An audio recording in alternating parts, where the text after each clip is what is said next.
Hello everybody, it's really good to be here with you again on this Wednesday morning.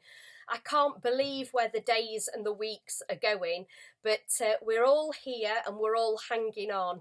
And I'd just like to say thank you on behalf of the circuit staff for the messages of encouragement that we've been receiving, whether it be through phone calls, emails, letters and cards. It really has been so wonderful. So thank you for encouraging us. We're all in it together. You might have seen on the news that some churches will be opening for private prayer. Just to let you know, that doesn't apply to us, the Methodist Church, at this time. Private prayer is still private at home, not in our churches. Our churches are still closed and they will be for the rest of June, and we're waiting to hear what's going to happen in July. In particular, what we need to do to get ready for opening. So as soon as we know, we'll pass that message on to you. But as it is, we're carrying on, doing what we're doing. So please really enjoy your prayer time in the privacy of your own home. Today I've brought a story from ancient India for you. Now it is a little bit gruesome, but I'm sure you don't mind a bit of gruesomeness on a Wednesday morning. It's from this book, which is on every trainee minister's reading list.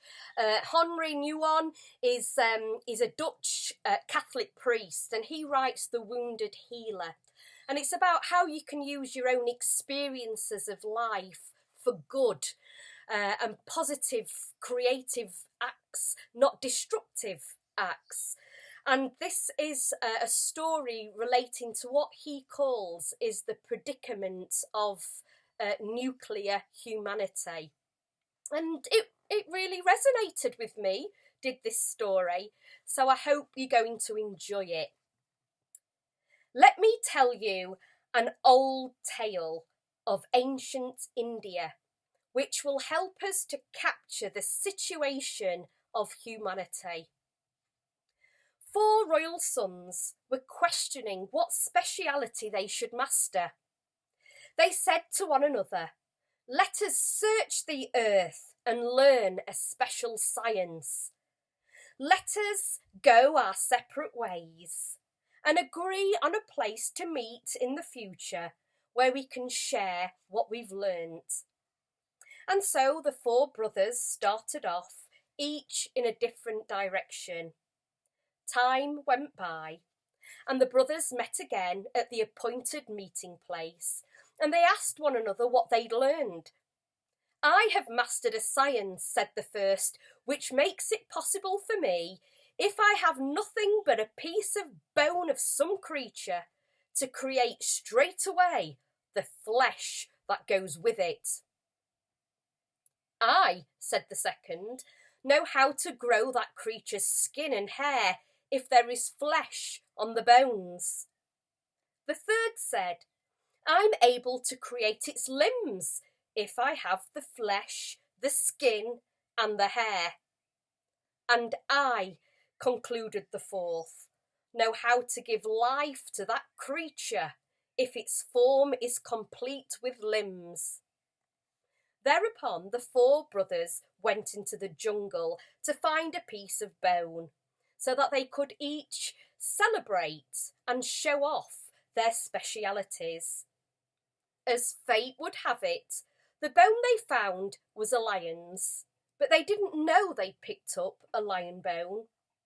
One added flesh to the bone, the second grew hide and hair, the third, you've guessed it, matching limbs, and the fourth gave the lion life. Shaking its heavy mane, the ferocious beast arose with its menacing mouth, its sharp teeth and merciless claws, and jumped on its creators.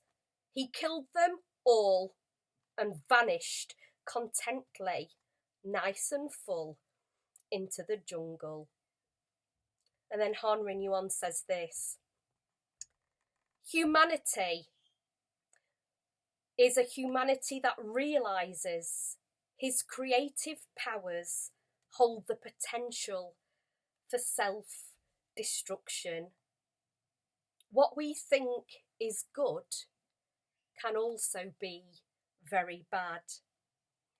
And at the very, very end of his book, he quotes a piece of scripture. He quotes just 2 verses from Psalm 95. Psalm 95, verses 7 to 9.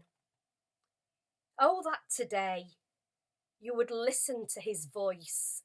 Harden not your heart as at Meribah, as on the day at Massa in the desert, when they tried me. Though they saw my work, they tried me. My prayer is that today we would hear his voice.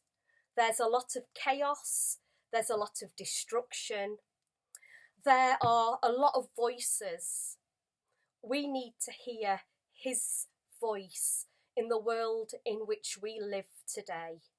So may you hear the voice of the Lord speaking to you, speaking to your heart, wherever you find yourselves today.